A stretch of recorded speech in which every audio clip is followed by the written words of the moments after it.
네, 기업의 흥망성쇠, 기업의 생존을 이끄는 건 결국 그 기업을 이끌어가는 사람입니다. 기업과 사람을 이끄는 생생한 기업 이야기를 만나는 시간, 오늘도 리더스 인덱스의 박주근 대표 모시고 이야기 나눠보겠습니다. 대표님 어서 오십시오. 네, 안녕하세요. 네, 저희가 지난주에 GS 얘기를 좀 하다가 마무리를 하려고 했는데 요즘 2000년대 이후, 2010년도 이후에 한국을 굉장히 대표하는 기업 중에 하나가 바로 카카오입니다. 그렇죠. 카카오 소식이 워낙 뜨거워서 저희가 안 다룰 수가 없습니다.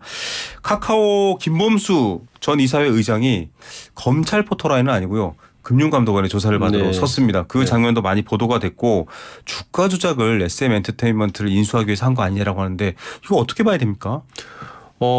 어느 정도 기정사실로 이미 밝혀졌다고 봐야 되죠. 네. 기억해 보시면 올해 2월 달에 네. 2월 11일 먼저 하이버가 이수만 전 SM 총괄이 보유한 지분을 매입하고 주당 12만 원에 공개 매수를 나서겠다고 네, 밝히죠. 그리고 10일 있다가 실제 이수만 총괄이 가지고 있는 14.8%의 주식을 취득합니다. 그런데 이때 SM엔트를 가지고 싶어 했던 카카오 입장에서는 이 12만 원의 공개 매수를 막아야 되는 입장이죠. 네. 그러니까 일부러 주가를 띄웠다는 의혹이죠. 그러니까 12만 원보다 더 많은 주가를 더 높게 띄워야 되는데 실제 그 엔터 주식 108만 주를 장내에서 순매수했고 당일 SM엔트 주가가 공개 매수가보다 높은 12만 8천까지 듭니다. 네. 그리고 실제 공개 매수 뚜껑을 열어봤더니 목표했던 것보다 0.98%밖에 매수 못한 거죠. 그래서 하이버가 이거 주가 조작 의도적으로 주가를 올렸다라고 이제 금감원에다가 신고를 하게 됐고 이번에 검찰까지 가게 되는 겁니다. 네, 기업 주식시장에 상장된 기업들 중요한 이벤트 혹은 역사적인 변화, 인수합병 이런 것들 앞두고 이런 변화 생기면 이거 사실 금방 들키잖아요. 왜 이렇게까지 했나 싶습니다. 2,400여억 원을 투입해서 SMS 엔터테인먼트를 하이브가 못 사도록 주가에 뭔가 영향을 미쳤습니다. 정확히는 주가 조작 이렇게 단정적으로 말할 수도 있을 것 같습니다. 지금 상황을 보니까. 그러면 이 아직 좀 조사 중에 있다고 하는데 만약에 이게 처벌을 받거나 법인 자체의 제재가 들어갈 수도 있고요. 또 이게 보고를 받고 경영인이 직접 그 행동을 결정했다고 하면 그분에게도 처벌이 갈 수 있는데 이럴 경우에 지금 카카오의 여러 가지 지배 관련된 변수가 있을 것 같다라는 말이 있습니다. 카카오뱅크를 판다 이런 말도 나오고요. 그렇습니다. 이게 지금 두 가지로 나눌 수 있는데요. 만약에 김범수 의장 개인에게 한정돼서 끝날 거냐. 카카오 법인까지 묶어서 처벌할 거냐에 따라서 양상은 전혀 달라집니다. 전 방금 말씀하신 같이 이 주가 조작에 카카오 법인이 연루됐다는 것이 확인되고 처벌이 되었다면 카카오 입장에서는 지배구조, 사업구조의 개편이 불가피합니다. 왜냐하면 일단 카카오가 가지고 있는 계열사 중에서 카카오뱅크가 인터넷 은행이죠. 뱅크가 있는데 현재 주식을 27.7%로 소유해서 지배를 하고 있거든요. 그런데 금융감독원에서 규정하는 게 법인 처벌을 받게 되면 이 자본시장법에 따라서 10% 이상의 지분을 소유를 못하게 됩니다. 이런 처벌을 받게 되면 그러면 대주주 자격을 잃어버릴 수 있다. 그래서 지금 오늘부터 기사가 나오기 시작하는 게 차기 주자는 한국투자증권이 가져가는 거 아니냐 말까지 나와서 특히 어제 이복형 금감원장이 따로 기자회견을 해서 성토를 했거든요. 그 성토를 했다는 이야기는 처벌 수위가 굉장히 높게 갈 것이라는 걸 예측할 수 있는 부분이고 카카오가 카카오뱅크의 대주주 지분을 잃어버릴 가능성이 지금 현재로서는 상당히 높다 이렇게 보고 있습니다. 결국은 카카오 경영진도 처벌받는 양벌 규정까지 봐야 될 상황이 됩니다. 이게 카카오뱅크가 금융회사라서 더 그런 거겠죠. 맞습니다. 자, 이거 정말 있어서는 안 되는 일이고요. 이게 왜 드러날 일을 이렇게 했는가도 좀 궁금합니다. 카카오 얘기를 좀 먼저 해봐야 될 것 같긴 한데 그 전에 일단은 주가 얘기를 좀 해보면 좋을 것 같은데요. 이 IT 주식은 IT 관련 기업들 주식은 인기가 많았습니다. 한국 분들 기대를 많이 하는데 카카오 들어가 보면 마치 특정 야구팀 만년 꼴찌인 팀을 보도 사람들이 막 언제 오르냐. 이거 도대체 왜 이러냐. 카카오가 그랬거든요. 이 악재가 또 터졌습니다. 사실 악재가 몇 번 있었죠.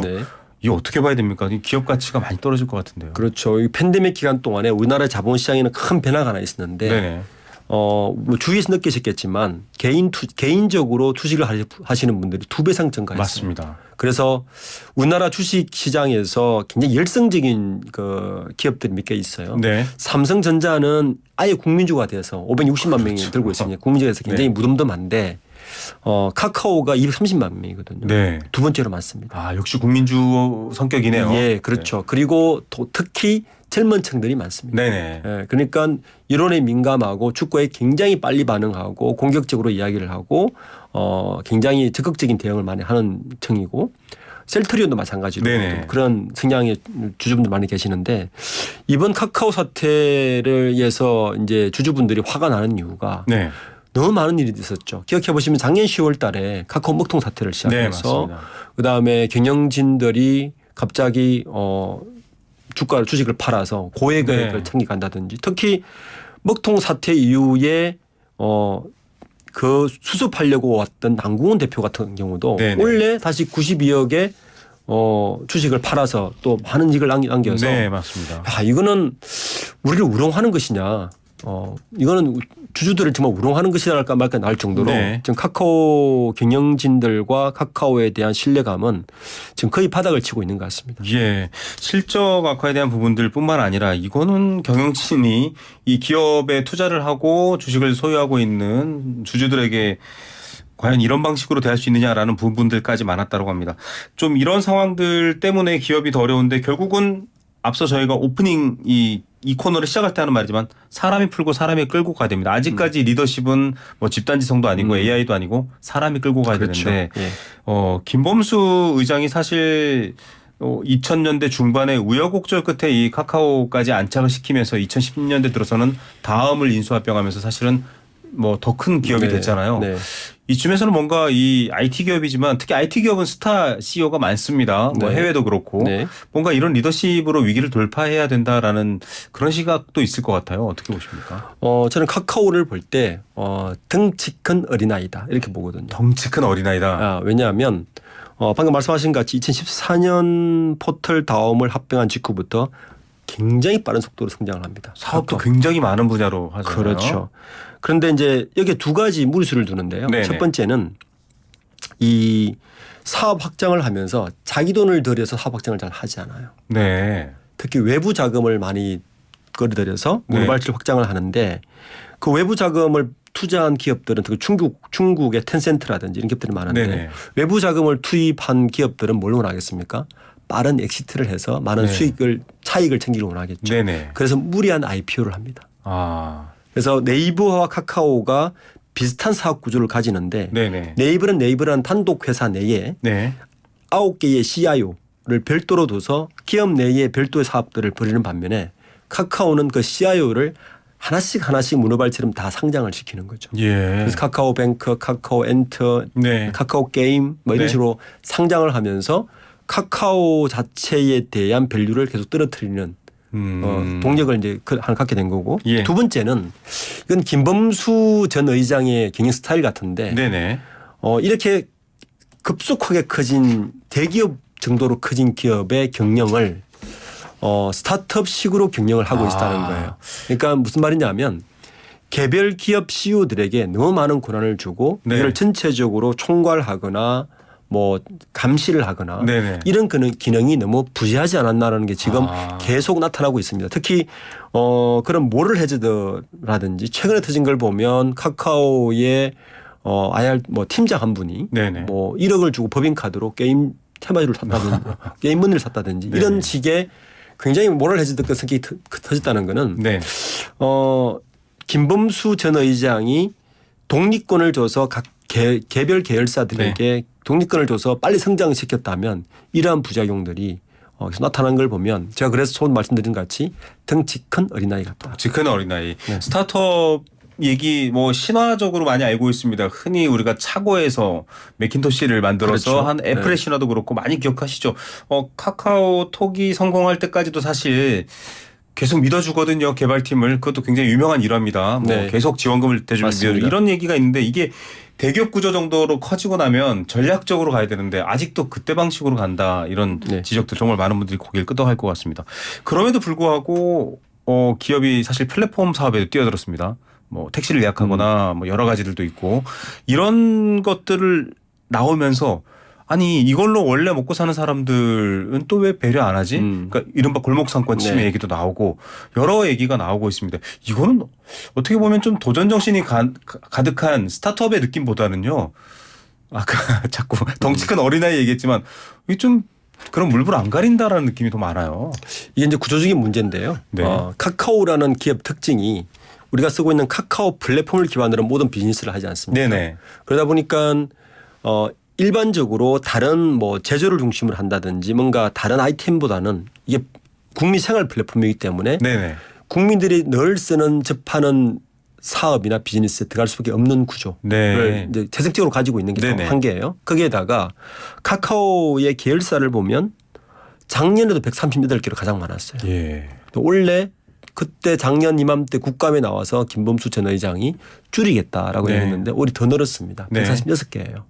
자, 그 말은 국민 생활과 밀접한 사업 아이템들이 있으면 계속 계열사에 편입시키면서 사업을 확장시키는 구조. 이 카카오라는 큰 거대 플랫폼을 기반으로 생활 곳곳에 비즈니스들을 다 비즈니스화 시키는 구조를 가지고 있어서 그러니까요. 카카오가 이 비즈니스를 지속하는 한 골목상권 침해 논란은 아마 끊이지 않을 가능성이 굉장히 높습니다. 네, 상생의 방법을 찾을 수도 있을 것 같다라는 생각도 들고요. 커머스를 하든 혹은 그렇죠. 뭐 앞서 말한 그 플랫폼 사업을 하든 그런데 언뜻 보면은 음원 사업까지 진출했지 않습니까? 네. 지금 SM 엔터테인먼트 이번에 문제가 되는 건 이제 엔터테인먼트도 보고 있고 사실 이 손안의 카톡 안에서 굉장히 많은 것들을 실현할 수 있는데 정작 그런 것들보다는 이런 논란들만 더 크거든요. 그게 이제 네이버와 카카오가 비슷한 사업을 하는데 논란이 다른 이유가 바로 거기에 있거든요. 네네. 네이버는 자기가 가지고 있는 기업 가치를 가지고 내부에서 그런 사업을 하다 보니까 어떤 식으로 사업을 하냐 하면은 협업 형태로 사업을 합니다. 네. 그런 업자들이 있으면 뭔가 별풍을 제휴를 깔아주고 하거나. 제휴를 네. 하거나 형태로 네이버를 확장하는 반면에 네.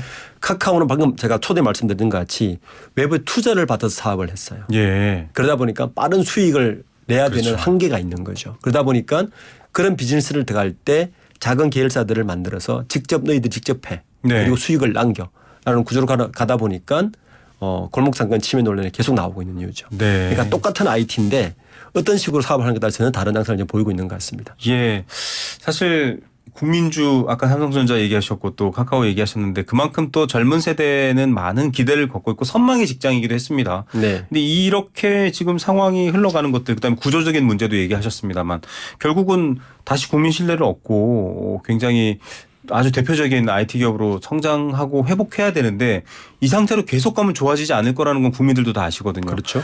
많은 CEO와 기업들이 연구하셨잖아요. 대표님이 좀 솔루션을 주신다면 혹시 카카오 관계자분들이 듣고 계실 수도 있습니다. 우선 그 이전에 스타트업 같은 구조의 경영 방식은 버려야 된다. 네. 그러니까 덩치가 크고 구조가 커진 만큼에 거의 걸맞는 그 투명한 지배 구조나 네. 투명한 경쟁이 나타나야 된다. 네. 특히 지금 같은 경영 방식으로 하면 그 많은 계열사들의 일관성 있는 그리고 감시 형태도 전 나타나지 않아서 네네. 이 지금과 같은 이런 형태의 모럴 해지가 계속 나타날 수밖에 없는 구조다. 네. 그래서 저는 김범수 전 의장이 계속 그 뒤에서 어떤 네. 각 계열사들에게 맡겨서 뭔가를 독립적인 하는 것 이미 한계를 드러냈으니 네네. 이제는 김범수 전 의장이 나타날 때다. 네. 처형 경영을 할 때다. 나타나서 직접 뭔가 통솔을 하고 직접 뭔가 협의체를 만들어서 그러한 개별 기업들이 모럴 해지에 빠지거나 어떤 기준에 어긋나지 않는 범위 내에서 뭔가 기준줄을 만들어야 된다. 그렇지 않으면 카카오의 성장은 분명히 한계점을 드러날 것이고 그렇죠. 지속적으로 뭐 이런 여러 가지 그 구설에 힘할 수밖에 없는 구조를 가지고 있다. 그렇게 생각합니다. 네, 결국은 사람입니다. 리더십이라는 건 사람인데요.